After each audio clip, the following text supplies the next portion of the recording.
But before we end this video, I'm the man, y'all. Y'all should know that. I ripped everything up.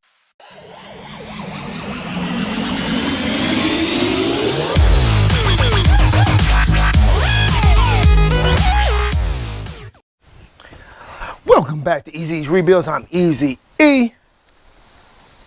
And y'all know what time it is. You seen the last video. It's time for me to put a motor back into the flooded donation car I received from my sister. Excuse me. Because off camera, and I'm so freaking busy with full-time work and other side jobs, I got the motor, everything swapped over that I needed for the donor motor off of her motor. The donor motor had a lot of rusty parts, so I got those swapped over. Swapped over, like I said, swapped over the oil pan, new oil pan gasket, swapped over the valve cover, new valve cover gasket, new spark plugs. And I took the map sensor out of the donor, not the donor car, donation car, out of my sister's flooded car. Hopefully that map sensor is all right. And we can go from there. I'll show y'all around the motor real quick. Show y'all the other motor I still from the last video. I tried to take that motor apart, got some more busted bolts, but I got a lot of bolts out of it. So I still got to drill out the bolts. The ones I couldn't get out. That won't be done on this channel. That'll be done when I don't got nothing else to do. But let's get around this motor. So here's the donor motor out of the 2011 Hyundai Sonata. Y'all know, the red one sitting over there. A bunch of stuff I switched over, like I said. Switched over the oil pan, because that oil pan was rusty, because they don't got the plastics from under that was supposed to be up under the red one. Swapped over some other brackets that you guys see over there. That one rusted. Those rusted. What else? Engine mount. Swapped over the oil adapter housing, because that one's covered in oil. So got the new plate on here. Still got to swap over some hoses. I already swapped over all the engine mounts. Might end up swapping over the transmission lines. I don't know, because still got the transmission lines over there on that one. So I just have to disconnect it from there and swap them over. And AC compressor from that one. Already swapped over the whole engine harness, wiring harness. It was only a little bit different from the other one. This one, for the AC compressor, the plug goes all the way to the bottom of it, because AC compressors are different. Show y'all right here if y'all can see that. See, it's a plug right here. Then there's a plug tied into that one. They go right here. The one on my sister's car doesn't have this plug right here. Hers just has this one. So, luckily I did swap over the harness. All the other plugs plugged in place. So let's get our own drop back in and go from there.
people. Y'all see I got the motor back in all by myself. No biggie. Still got a lot of stuff to hook up. Still gotta get the AC compressor back hooked up. But we got that motor mount on right there. It's getting late on us. We got that motor mount back there. There's one more up under the car I gotta get. Other than that, gotta put this cover back. Because that's how you access that motor mount.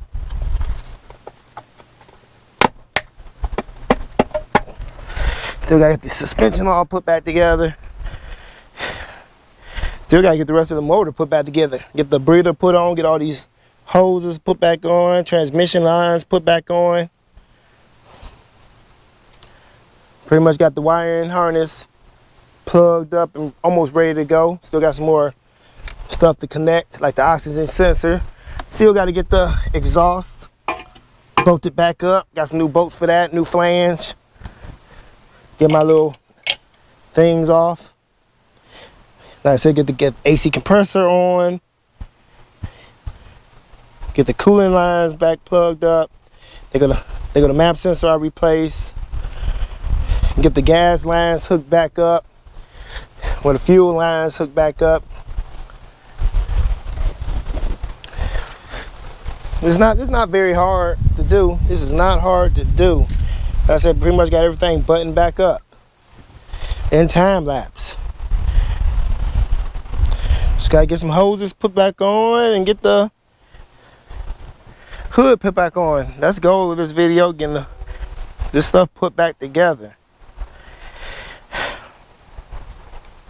So yeah, leave a comment in the comment section below. Let us know how we doing over here. Are we up in the ante on these builds by doing motor swaps? So nothing can stop us. We can do body work, paint, engines, transmissions. And I was got to get in changing windshields and doing other type of damage. Doing exhaust. Pretty much I'm dabbling in everything. Everybody is challenging my skills. Got me learning something new every day. But let me jump into, I don't know what I'm gonna do next. Like I said, it's getting late. We ain't gonna end this video right here. We're gonna keep it rocking, probably for another couple of minutes. Then I'll see y'all another day. Because it's during the week, it's not the weekend. And I'm trying to rush here and get this done. Like I said, I gotta get this hood put back on because I'm going out of town. And I don't want the car sitting out here with no hood or nothing.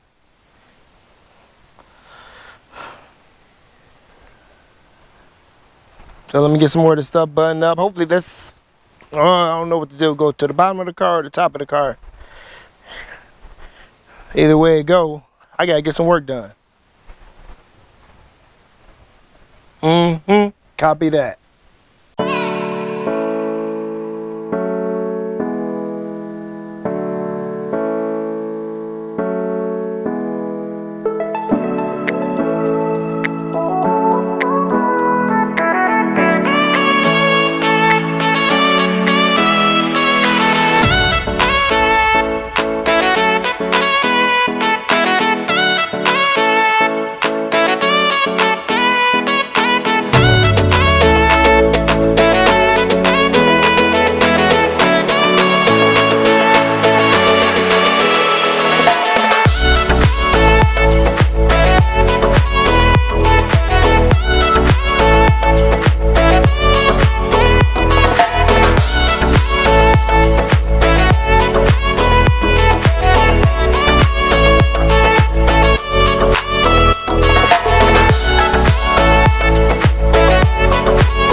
I'm telling y'all, I got a lot to do. It's starting to get late,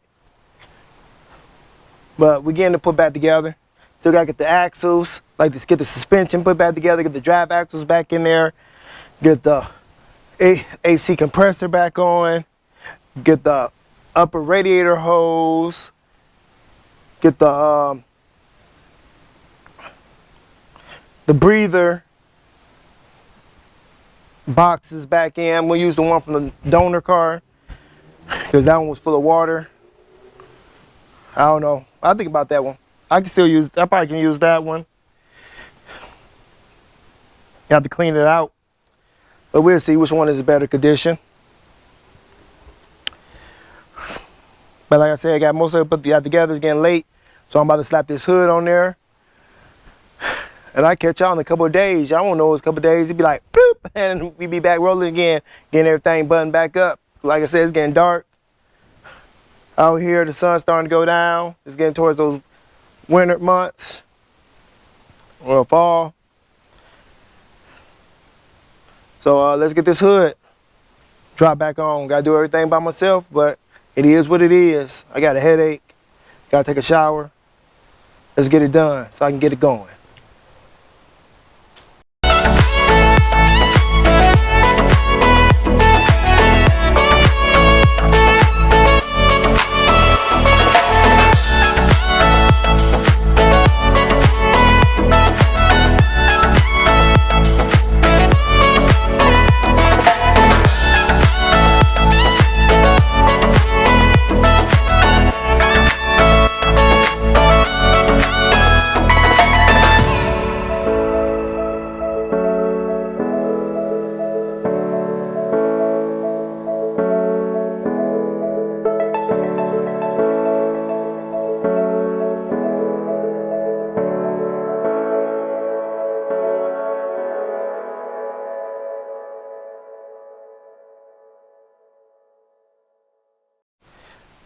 So there we have it.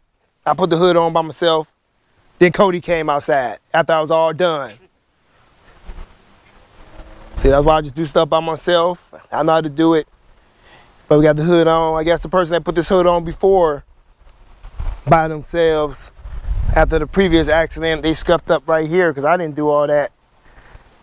Y'all see, I put a furniture blanket down because I already knew it was gonna happen when putting these hoods on and taking them off, because we did it with this one. Put it back on, and look, you scrape up all this, and that was with 2 people.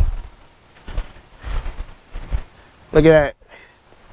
Just trying to put the hood back on with 2 people without using some type of protective so you don't scratch up all this. This is steel. But I'll catch y'all in a couple of days. So we're back. We got to get the suspension, drive shafts put back in, get the suspension, get her back on her tires. We have some more button up to do up here. I did the oil change, got new oil filter, got oil in there. Did it off camera this morning. I got stuck on the exhaust.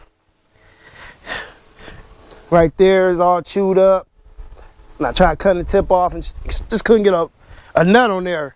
So I ended up having to take that whole manifold off and putting the manifold from my sister's old engine on there. And we got it all bolted on there, no problem. See, it's all bolted up. Got a new gasket in there, new flange gasket. Those are M12s by 1.25 inches. Extra fine thread nuts. That's what you need for this car. It's extra fine. They hard to find too. I had to drive a long way to go get some of those. I was gonna order them, but I was like, nope, I don't want my first start in this car to be loud because the exhaust ain't hooked up because I don't got the right nuts. But guess we're about to get started slapping these axles, drive axles back in there and getting this car back up and getting this car back on this wheels and getting that motor mount, the lower motor mount for the transmission bolted up there. Let me get to work.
Y'all see we got the car back on the wheels. Everything underneath is taken care of. Now it's just time to bun up the top end. Got some ground still got to connect. We got to get that ground connected. The other ground is already connected, so that's good. Still got some loose wires everywhere. Still got to get the fans in, the upper radiator hose, and the breather box. And put the battery in for the first start. Hopefully everything goes well. We got the map sensor in. Yeah, everything pretty much buttoned up. Just gotta get the breather on there. Get that, like I said, get that ground done. The fuel line is already connected. The oxygen sensor is connected. Exhaust connected. Wiring is connected. Yeah, get the battery box in here. So we about to jump back into time lapse.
Well, I don't know how well y'all can see this, but she's all put back together. There are some issues going on. I might have to pull the motor again and swap transmissions, because when you put this one in gear, it wants to buck. It wasn't bucking in that one, but over here, the transmission wants to buck, and I got some codes for the transmission, so I'm gonna look those codes up. And the other thing is, remember this car was flooded, so she doesn't want to start. And I got like, but you just said she bucks.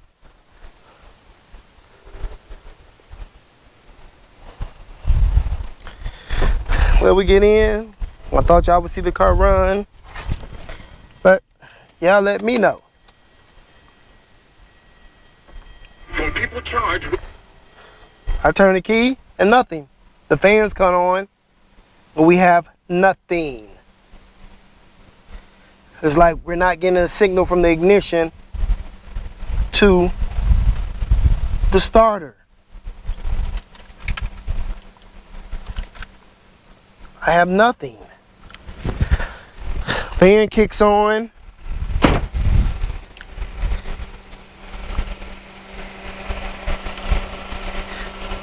But if I take my jumper wire, I can start it from up under the hood. It's hard to do with one hand. Hope y'all can see me.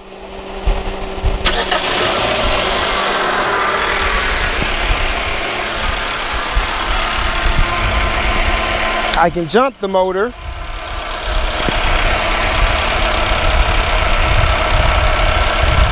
And she runs.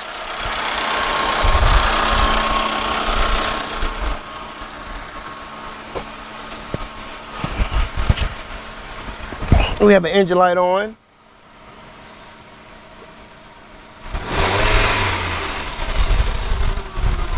Motor is nice and strong, but I cannot put her in gear.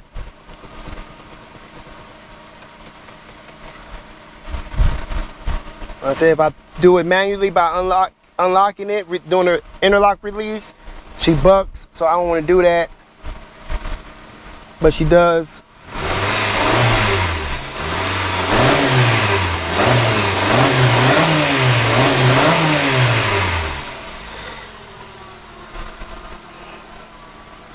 I say we got the engine light on because of all the stuff that's going on with this car. But we be getting into it. Still got to rip the whole interior out and get it clean. We'll still move on with the process or progress of this car. Ripping out the interior, getting the interior cleaned out.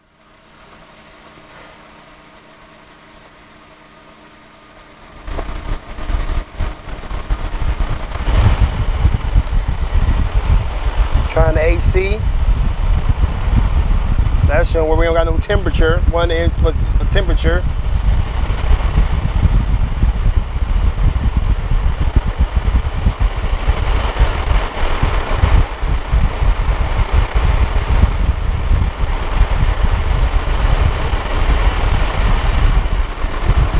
We have hot heat.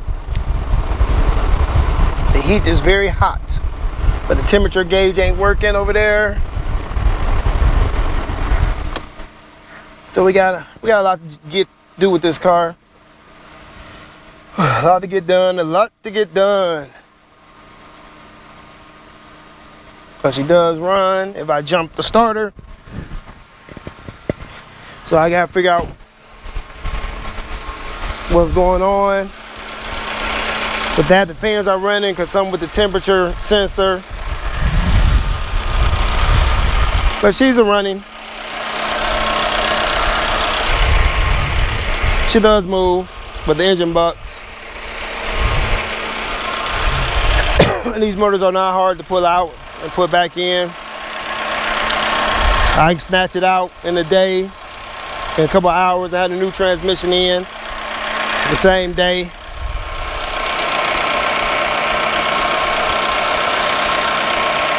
It's not no biggie.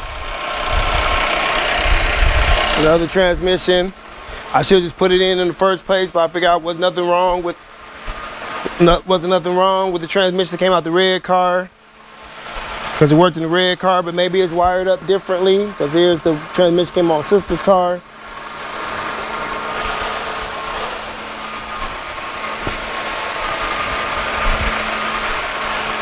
So it is what it is. You live and you learn. She's spewing out water. When you give it gas, look at all that water. Try to get the exhaust all cleared out from water. That's just coolant, spilled coolant. But that's gonna be a wrap. So if you like this video, give me a thumbs up. If you didn't, give me a thumbs down. Leave a comment in the comment section below. Let us know what we're doing on the 2013 Honda Sonata. We take Cash App donations, and we also have merch at teespring.com. It's all linked in the description area below. And if you haven't already, please consider subscribing to this channel. And don't forget to share this video with your friends, family, and co-workers. And go follow me on Facebook, Instagram, Twitter, and TikTok. With all that said, stay tuned and stay blessed, people. Peace. But before we end this video, I'm the man, y'all. Y'all should know that. I ripped everything apart. Don't gotta switch transmissions. It was cold I was getting for the temperature range sensor. We didn't plug it all the way in. So that was an easy fix. The other one was for the transmission range sensor. I always call it a neutral safety switch. I noticed that I wasn't getting no gear, what gear I was in on the inside on the dash. So I took all that back apart again right here to get to the transmission. And y'all know what I found out. I found out both the neutral safety switches or transmission range sensors were different. They're different. If y'all can see in here, this one has 5 pins. The wiring harness in my sister's car has 7 pins. Her transmission range sensor has 7 pins. The transmission from the donor car only has 5 pins. Even on their wiring harness for the donor car, for the transmission, y'all can see that. I don't know if y'all can see up in there, ain't enough light, but it only has 5 pins. I was thinking about cutting the pigtail off that one and swapping it, but no. I just came over to my sister's transmission and took the range sensor off, transmission range sensor, or you can call it the neutral safety switch. I took it off this one and put it on that car and plugged it in. I didn't have to go Google nothing or look online. I just hooked up my code reader and went from there. Because I do know what all the engine parts are and where they're located. Because I even went and took off a temperature sensor out of that pile of parts from my sister's car, and I was gonna switch it out. That's how I found that cord. That was messed up. And now,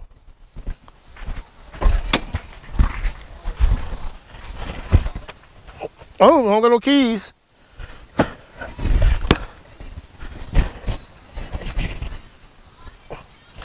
Hold up, gotta find the keys. Oh, they was in my pocket. And that's all it was. See, now it's saying it's in park. Before it didn't say nothing, so the car wouldn't start. Now the car starts right up, the temperature is working, it's in park. 127,000 miles on this dash, only 106,000 miles on the motor and transmission. It shifts in gear. It's not bucking no more. It moves.